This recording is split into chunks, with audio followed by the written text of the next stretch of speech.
It would be easy for many of us to forget the BP oil spill earlier this year. It was all-consuming for months, and then it simply disappeared from the headlines. But it has not disappeared from the minds of people along the Gulf Coast. Researchers say more than one-third of Gulf Coast residents are experiencing symptoms of trauma. As part of our series, The Disappearing Coast, NPR's Debbie Elliott looks at the emotional toll the spill has taken on one family. These are hard times in the hard-working town of Bayou La Batre, Alabama. It's known as the seafood capital of the state and struggled to get back in business after Hurricane Katrina. But once again, the processing plants and shrimp boats lining the bayou are mostly idle. So when Feed the Children trucks arrive at the community center, the turnout is huge. $6.15. I need a box for $6.15. Got you right here, ma'am. Got you right here. Volunteers like Laurie Woodyard hand out big cartons packed with food and household goods. Residents had to sign up in advance, so some are reluctantly turned away. We're out. We only had 800 cards and 800 boxes of groceries. I'm sorry, we just don't have any more. No one makes a scene. This is not a place where asking for help comes easily.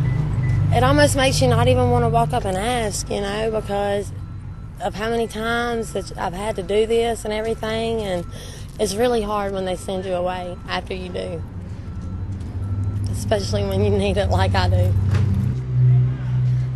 I'm about to cry. It's hard. 25-year-old Lena Hofer has red circles around her blue eyes. I'm a homemaker. My husband was a shrimper, so it's bad. It's put us in a really bad spot. We're very, very close on the edge of losing everything. But, God feeds the birds. So how much more does he love us? I have to tell myself that like 100 times a day. Aaron and Lena Hofer have been on a downward spiral since the spring. He's a fourth-generation shrimper who lost the lucrative summer season to the BP oil spill. Now the shop where he worked part-time picking crab for cash has closed down.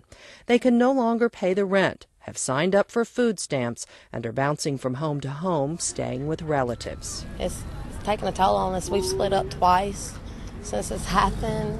We're just now starting to talk and get back together because we've lost our place to live. We have lost our vehicle. We have lost our phones.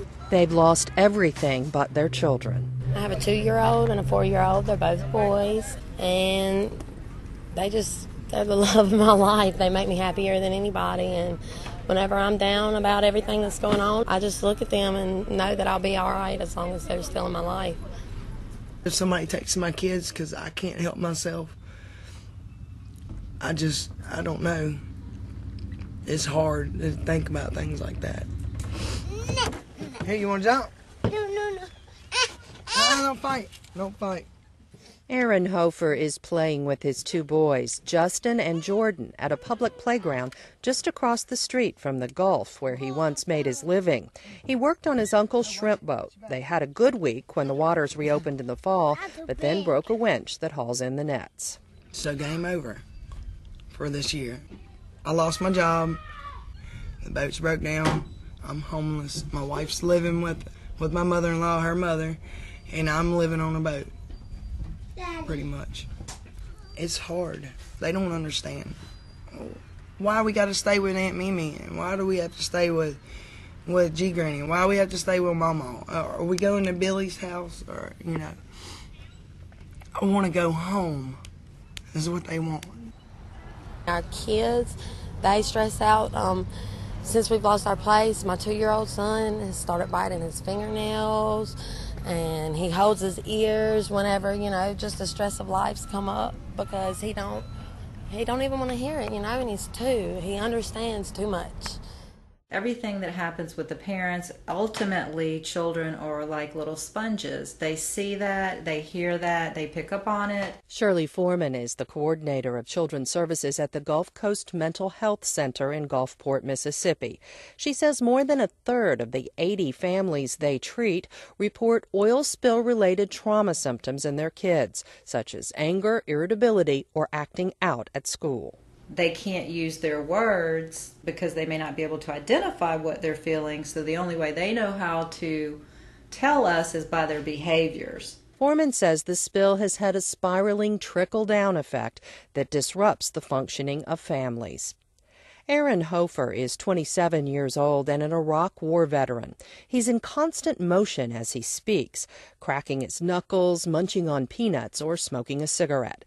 His wife says she hardly recognizes the dog-faced soldier who never used to let anything get him down.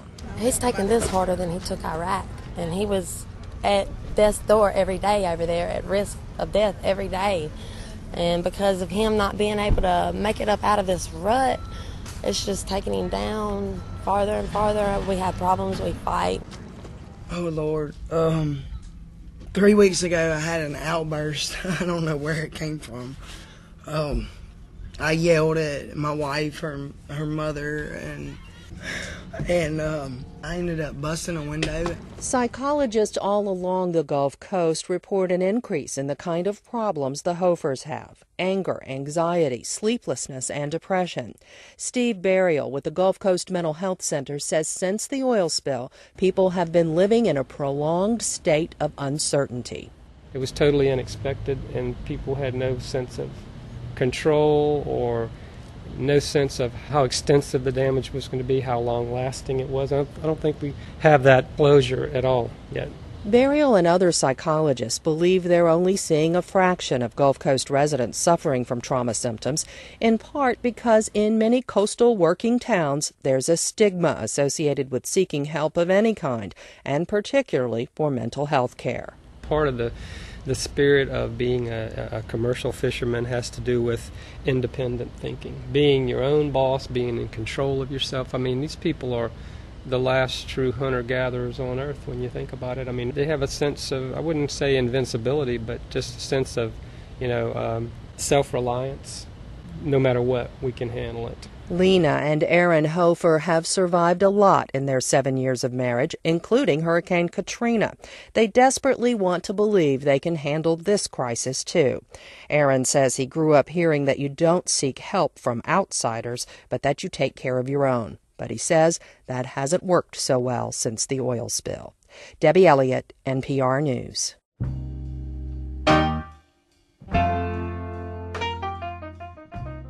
Tomorrow, we compare what residents of the Gulf Coast are going through to what people experienced on Prince William Sound, Alaska, after the Exxon Valdez disaster.